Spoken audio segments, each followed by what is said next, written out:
everyone, and welcome to another episode of Friends, Facts, and Fiction. As always, this podcast is made possible by our local convenience stores, the misappropriation of history, and you. And now to your hosts, Justin Hammonds, Grant Bramlett, and Drew Shellnut. What's up? What's happening, world? This is a podcast called Friends, Facts, and Fiction. Look at my boy Drew Shellnut. That's me. And my boy Grant Bramlett. That's also me.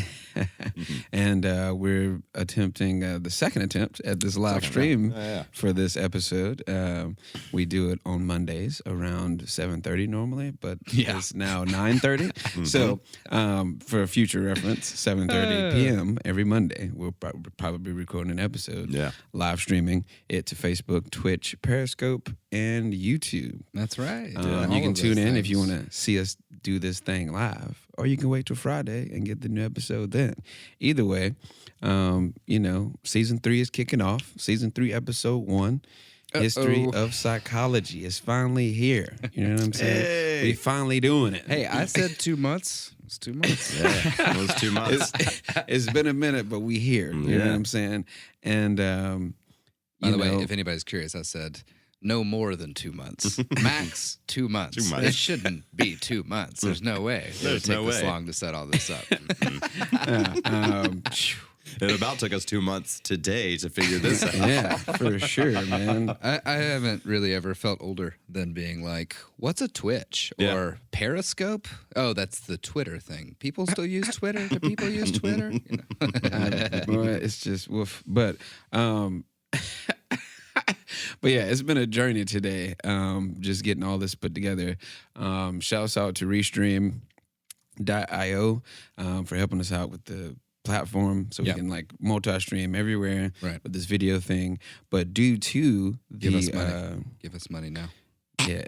I'm talking to Restream.io, by the way. Due to the visual medium we're in now, we it's kind of a little more sketchy to do music samples. Yeah, they're weird about that with the video for some reason. But people don't want us stealing something that they own. So fucking weird. You might just get a whole full album of Organic Androids for live video. But it might happen. Because we own and perform those songs. Right. But the song of the day I chose today is a song called Kobe with the Fro by Carl Scrubby. Yeah, Carl Scrubby. I think is dope. Check it out. I guess that's all I can say. I put it in the comments. I think it's coming through on all things. If you're watching live right now, just let me know if y'all see Carl Scrubby, Kobe with the Fro. Shouts out McThrill listening. Jay Kirby, what's up, boy? What's up, Kirby? Kirby in the building. Been a Roll long Tide. time, man. How are you? G Higgs, our on-set producer. Oh, Yes, yes. thank you, on-set producer. But yeah, man, today season 3 is kicking off. History Psychology. Grant tackled the shit out of this book. Yeah. Drew also edited out his parts and all that good stuff. Right. And I'm just gonna listen in like y'all and crack some jokes here and there. You know what I'm saying? Like, All right. Okay, well, here we go again. Yeah. Another season, another series of topically related episodes that thematically work in a particular order that we predetermined. Another several hours of us jabbering on about large, complicated, in-depth topics that we skim over at best and talk about in a funny way at best. Another time around the block, another jog around the corner. Seriously, nobody's gonna stop me. I mean, I I guess I can really shine with you guys are flail about like a fool. As long as I want freedom. Yeah. So, what were we actually talking about? Yeah. I want to start pretty much where we stopped last season, actually, in Egypt. Oh, right on. Yeah. With a Go back and listen to season 2, Friends, Facts, and Fiction. with a most unusual man. These couple of episodes are coming in large part from the excellent book, The Story of Psychology by Morton Hunt. If you want to read a really long and really fucking dense book, it's good, by the way. It is good. I'd say check that guy out. Is it up here? I don't know, somewhere around here. It's probably in my bag, all tattered up, Yeah. because I've been carting it around all day. every day. Word. But this unusual man is Samtuk the First, the king of Egypt in the late Persian era. So post New Kingdom, pre-Ptolemaic era, if you guys were with us last season. He drove out the Assyrians, revived art and architecture, brought prosperity to the land, and conducted history's first recorded experiment in psychology. Yeah. So the Egyptians thought that they were the oldest race on Earth, and Homie wanted to prove it. He constructed a hypothesis, like any good scientist would, that went a little something like this. If children had no opportunity to learn a language from older people around them, they would spontaneously speak the primal, inborn language of humankind. The natural language of its most ancient people, Egyptian. That's their thought. Got you. To test it, he commandeered, or as I like to think, kidnapped, 2 infants of a lower class mother, or, common trash plebeian. And So you just turned went and them... kidnapped some kids? It literally kidnapped some kids, yeah. Hey, I got this thing I'm thinking about. So look, I'm gonna need 2 of your kids though, real quick. just for me to figure some shit out, real quick. Yeah. But it doesn't matter because, she was just a low class. She's down there and, there's nothing she could have done, I guess. Different times. Yeah, completely different times. Jesus Christ. Turn these children over to a herdsman to raise in a secluded area. Or, sent to boarding school. That's good. That's good shit. These kids were to be kept in a sequestered cottage, properly fed and cared for at least, but were to never hear anyone speak a word. Huh. The Greek writer Hephaestus said it worked. Dun, dun, dun.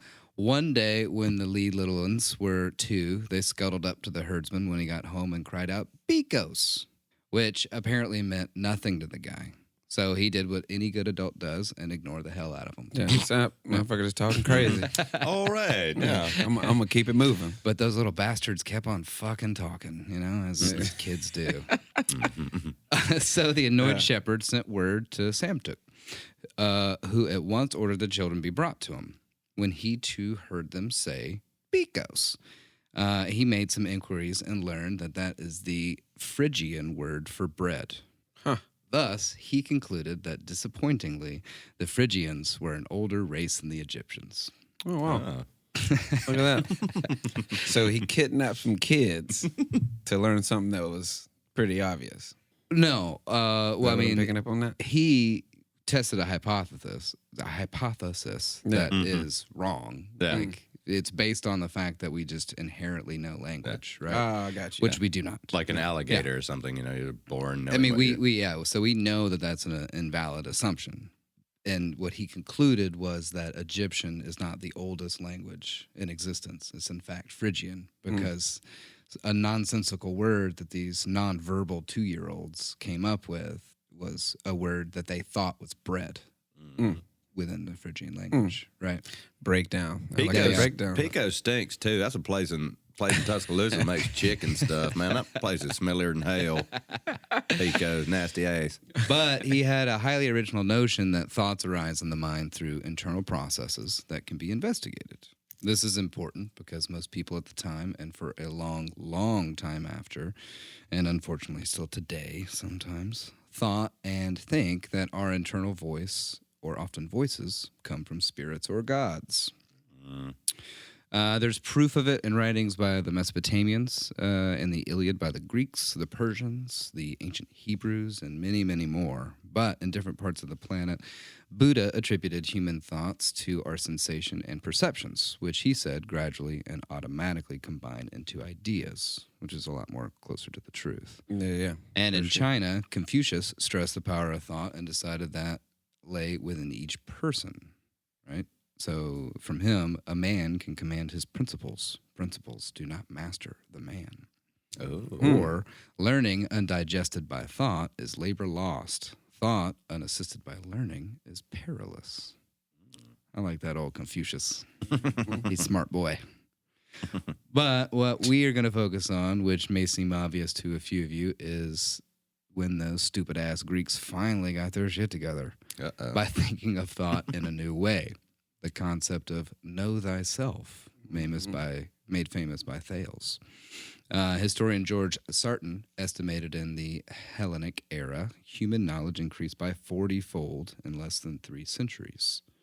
So once they began thinking of thought as not something that's given to you by God or by spirits inhabiting your body, once they abolished that notion, knowledge about knowledge, if you will, increased real fast. Of you course, know what I mean? Of course. To open up the floodgates. Exactly. Yeah. I dig it. So one of the major contributions to this was a new school of thought at the time, philosophy. Look at that. Yeah. Created by a small number of reflective upper-class men who were driven by a passion to understand the world and themselves in it. Conceived and tried to answer some of the biggies, some of them big questions. You know, something like, is there only one substance? Or is mind something different from matter? Or is it mind over matter? Who knows? Huh? Do we have souls? Do they exist after the body dies? How are mind and body connected? Is mind part of the soul? And if so, can it exist apart from the body? Huh. Is human nature the product of inborn tendencies or of experiences and upbringing? How do we know what we know? Are our ideas built into our minds, or do we develop them from our perceptions and experiences? How does perception work? Are our impressions of the world around us true representations of what is out there? How can we know this? Which is the right road to true knowledge, pure reasoning, or data gathered by observation? What are the causes of invalid thinking? Does the mind rule the emotions, or vice versa? Lots of fun questions. Yeah, Lots all of the fun fun- questions those are I've fun thought about questions that many, could- many times. That could go either way depending on how the fuck you feel that day. Yeah. Like straight up, bro. Like, Yeah. you know? And I mean, it's nuts to think about because this was like 2,500 plus years ago, right? Yeah, And we yeah. still ask ourselves these things today. Yeah. You know what I mean? Like really often. And most of them haven't been answered, right? But we could argue that a lot of them may not be answerable. Yeah. Yeah. Not for Facts. nothing. It's fun to try, right? Well, these dudes thought so too. And we're going to cover 3 of the big names that most of us recognize and probably figure out why we know these guys while we're at it. Also, it's important to remember that they are philosophers, mainly because psychology didn't exist yet. But there is a difference. So philosophy can be defined as the field of study that deals with the nature of life and life hereafter. A philosopher explores the various possibilities of establishing the truth about the origin of the universe and the nature of the soul. Whereas psychology can be defined as the field of study that explores human behavior and mental processes. Thus, it deals with the mind and its transformations. A psychologist attempts to understand the functions of the mind in social behavior. It also explores the neurobiological processes that guide mental behaviors. Psychology helps the establishment of various philosophical truths by the way of logical conclusions. It involves logical acumen. However, it has to be mentioned that psychology has its roots in philosophy as well. It has to. Yeah.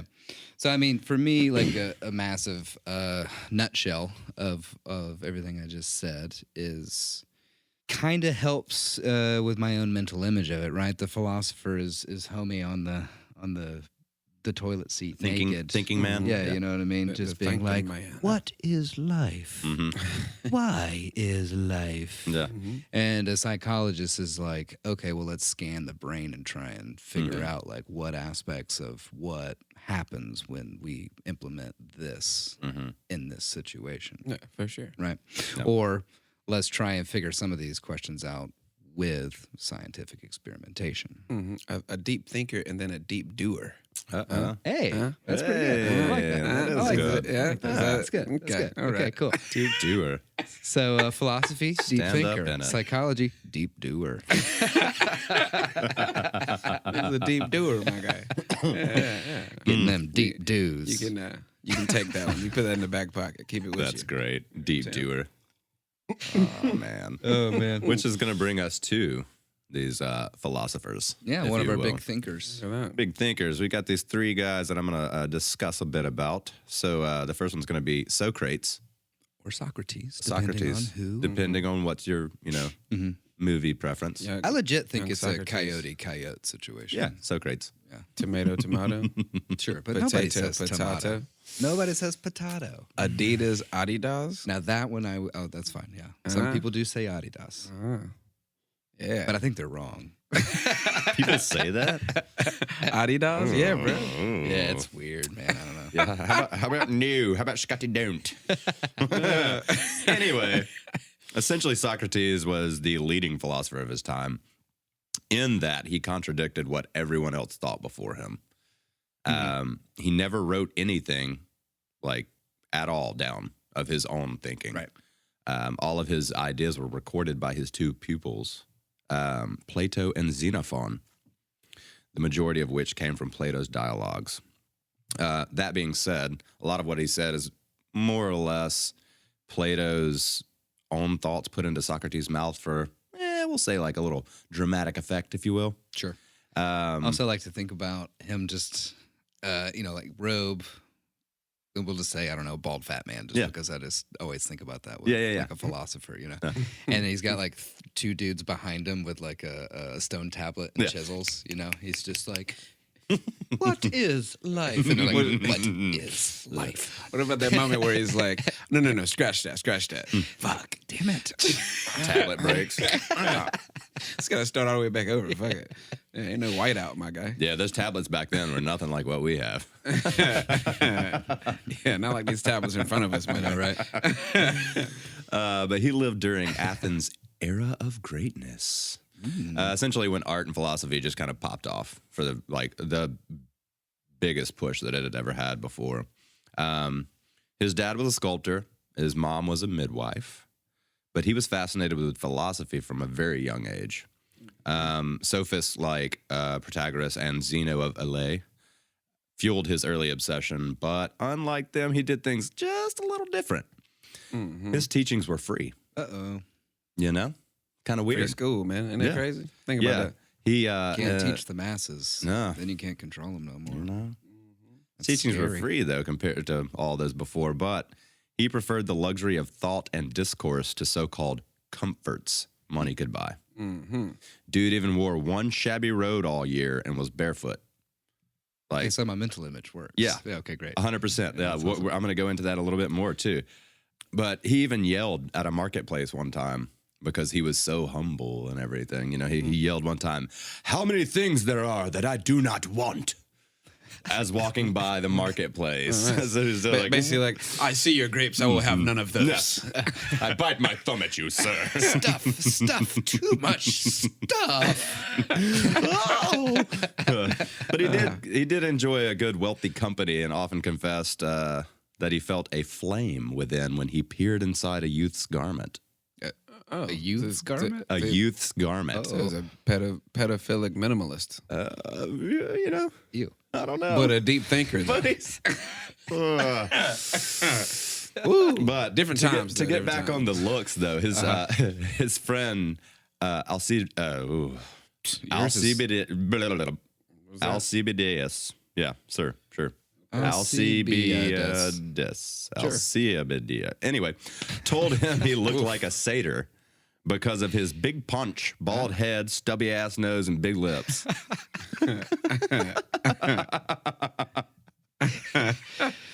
Hatred. Okay, now I'm getting a mental image of the non-gendered potato person that exists nowadays. Potato head? Yeah, potato head. Yeah. Yeah.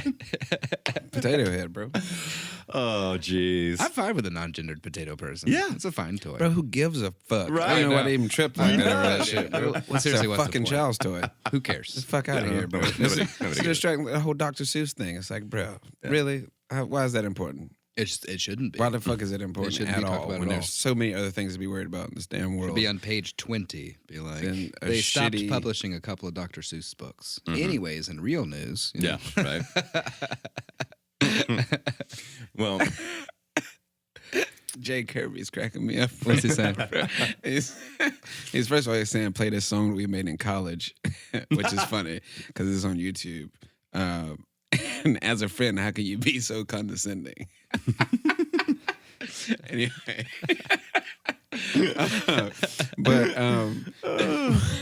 but yeah, I'd say fuck the potato head and Dr. Seuss. Let's get to some real issues in the planet. Anyway, segue over. Yeah. Yeah. Well, he called him a satyr, but unlike a satyr, he was, however, kind of a model of moderation and self-control. Yeah. He was seldom drunk, or he seldom drank wine, and when he did, he was never drunk. Which was kind of had a high tolerance. That's actually a huge deal because, I mean, that was like often the only clean thing to drink. Yeah. Was wine, you know? Yeah, and he was even I mean, he even stayed chaste even when in love. So, dude was So he had some not getting it in. pissed off lovers then. Yeah. sounds like. Yeah. Well, even his best buddy, Alcibiades, or yeah, that guy. We'll call him Alci. Alcy. I'll see. Okay, cool. He slipped into Socrates' bed one night to seduce him and was astonished to be treated as if by a father. He said, "I thought I had been disgraced, according to Plato's Symposium, and yet I admired the way this man was made and his temperance and courage." For turning down that booty. Yeah. Okay. Wow. Yeah. You know. What a time. Yeah, right. See, so I was gonna try to rape this dude, but then he was cool as hell. So I walked in, that little pot belly, I just wanted to rub it. what the fuck? And he wasn't afraid. That's fucking He had so wild, much bro. courage. That's crazy. He had so much courage to say no. So, That is contrary to his big paunch, Socrates actually kept himself in quite good shape. He fought in the Peloponnesian War, and his ability to withstand cold and hunger amazed the other soldiers. Essentially, he could the cold didn't faze him, and he didn't eat much. Uh-oh, mind over matter. Right? Yeah, see, there it is. I'm telling you, man. Yeah. So after that, years and years go by of him giving his knowledge to his pupils for free and everything. And then he was tried and condemned for his teachings, which Athenian Democrats said corrupted the youth. But Kind of like college. Yeah. It's corrupting the youth. Yeah, Right. yeah, exactly. Yeah, there it is. The real problem, obviously, was that he was contemptuous of their democracy and named many of their political foes among his followers. So those are mostly the aristocrats that were the foes of the Democrats and that of the democracy. He was hanging out with them. You know, he didn't see, if you'll say, he didn't see color. He didn't. You know, he wasn't. About that. Except for the youths, I guess. I don't know. But he was fond of the youth. Sure, we could say. But apparently he didn't do anything. No, he may have been a eunuch. He just fancied it. So he accepted the verdict that he was charged on and refused the opportunity for escape, instead preferring to die with dignity.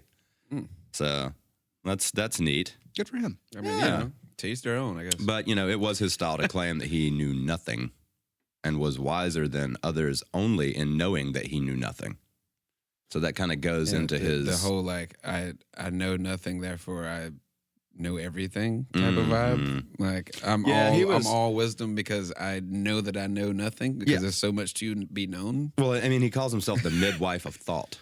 You know, one who merely helped others give birth to their ideas. Right. Wow. So he is That's kind of what I do, bro. You know what I'm saying? I connect people, bro. That's what I do, man. That's what I do. This, of course, was a pose. In reality, he had a number of firmly held opinions about certain philosophic matters. Yeah. But unlike his contemporaries, he was uninterested in cosmology, physics, or perception. As he says in Plato's Apology, I have nothing to do with physical speculations. His concern, rather, was with ethics. His goal was to help others lead the virtuous life, which he said comes about through knowledge, so no man sins wittingly. It's kind of interesting. He asked his students questions that seemingly led them step by step to discover the truth for themselves instead of telling them outright. This technique is known as dialectic. It was first used by Zeno, where he probably learned it. Right. He obviously learned it from him. But it was Socrates who developed it and popularized it. In doing so, he set in stone a theory of knowledge that would be the major alternative perception-based theory that everyone looked at from then on. Right.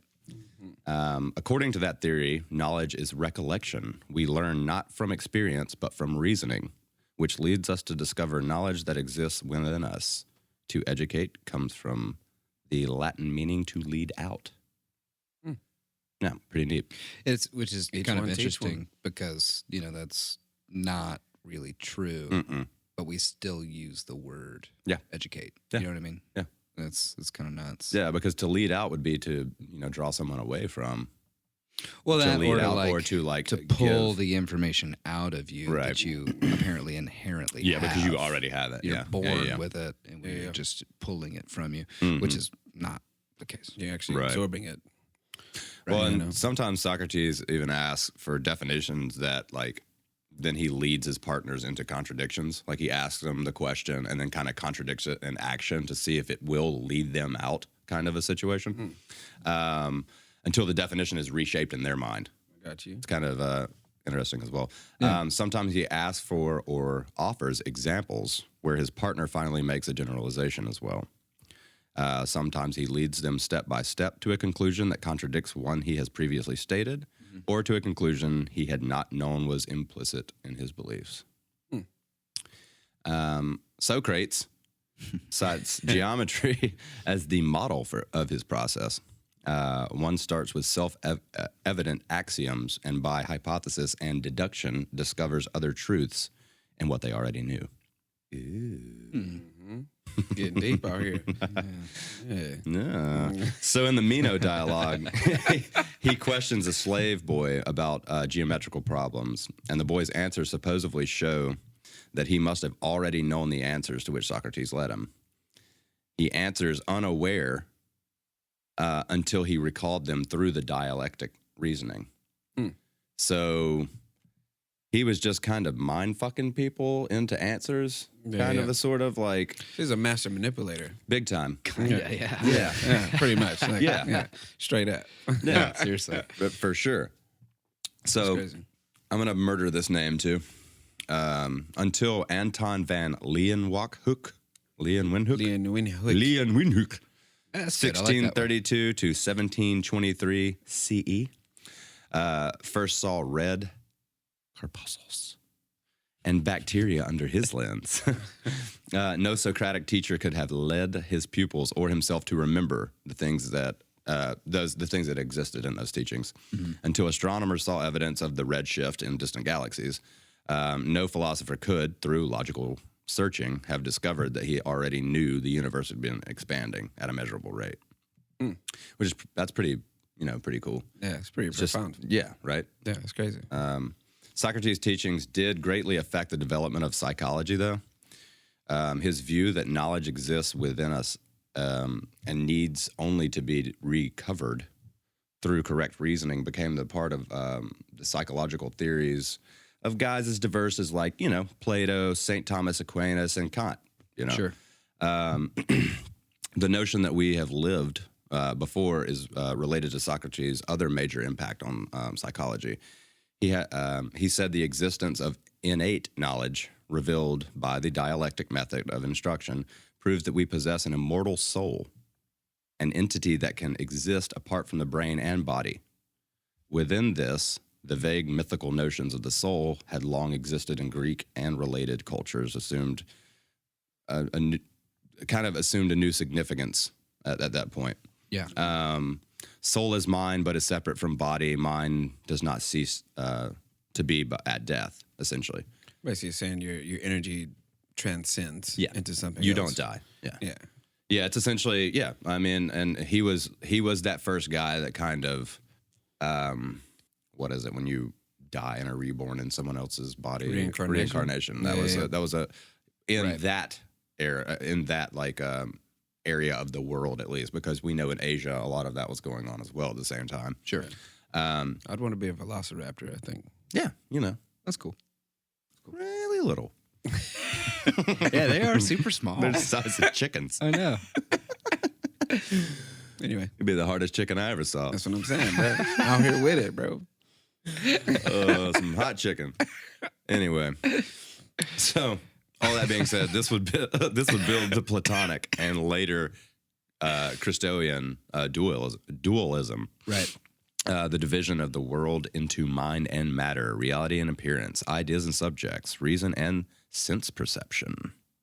Although these distinctions may seem philosophic and religious, they would drive humankind's search for self-understanding for centuries after that. So that's going to end us up on Socrates. Oh, it's the end of Socrates. Socrates. Socrates. So now I'm going to go to the idealist. The idealist Plato. Plato. Was that a? Yeah. Yeah, we're there. Yeah. We're there. Is this the end of the episode? Is time Yeah, up? we'll say so. Time is up. That is Well, it for the week. At the end of Socrates, we'll pick up at Plato next week in the history of psychology. Thank y'all for tuning in. Again, our Twitch is friends_facts_fiction. Our Periscope, I think, is just Friends Facts Fiction. And the Facebook is just our regular name on Facebook. You can check us out.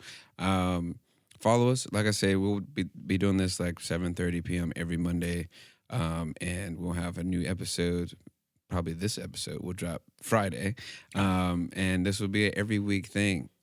And also, don't forget to, support us at anchor.fm/Friends Facts and Fiction to keep us out here getting it in. Doing this work, this research, and all that good stuff. Shouts out to Jeremy Mulder, our sound engineer. Shouts out to Grace Higgs, our own set producer, and also host of an upcoming podcast under Friends, Facts, and Fiction Network, I guess. Or We'll umbrella, figure if out you the will. name. We'll maybe. figure out the name. Work in progress. Okay, yeah, that was a live update to these two. Yeah. Anyway, so we're working hard on trying to get some new things on the platform and try to create a little network, man. So reach out to us with any ideas or any input. Don't hesitate to email us. Man, thank y'all for tuning in. Like I say, always tune in, always stay informed. I'm Justin Hammonds. Love life, because it's worth living, y'all. And I'm Drew Shellnut. And I'm saying, better be kind to somebody every now and then. Better be kind. Being kind is good. Good, you're saying it now. That's good. You got to be kind. Yeah. Be kind. Mm-hmm. I mean, I'm probably not be, but be kind. Stay informed and make a damn difference. Jesus Christ. Oh, man. Well, Grant Bramlett here. And everybody out there, never liked you. I always loved you. That's nice. It's nice every time. It's nice every time. Well, yeah, guys, y'all be good. This has been a podcast called Friends, Facts, and Fiction. We out. Thanks for listening and stay tuned for the next installment. Find us on Facebook and Instagram to stay up to date on all things Friends, Facts, and Fiction. Our Instagram handle is friends_facts_fiction. As always, please reach out to us. You can send any of your questions, praise, and fact-checking to friends_facts-fiction@gmail.com. It's important to us to only propagate the truth, and we'll correct any errors we may have made. Your hosts and researchers are Justin Hammonds, Grant Bramlett, and Drew Shellnut. Our episodes are produced by Grant Bramlett. Additional producership provided by Grace Higgs. Our recording engineer is Grant Bramlett. Our editor, mix, and mastering audio engineer is Jeremy Mulder. Lighting design is provided by Justin Hammonds. Our office assistants are Gully and Bull. Our research assistants are Under and Paid. Our current interns are Lost and Questionable. Our personal drivers are Titleist and Tired. And our resident pooches are Pack and Jolene, the Devil Child. This has been a production of Friends, Facts, and Fiction.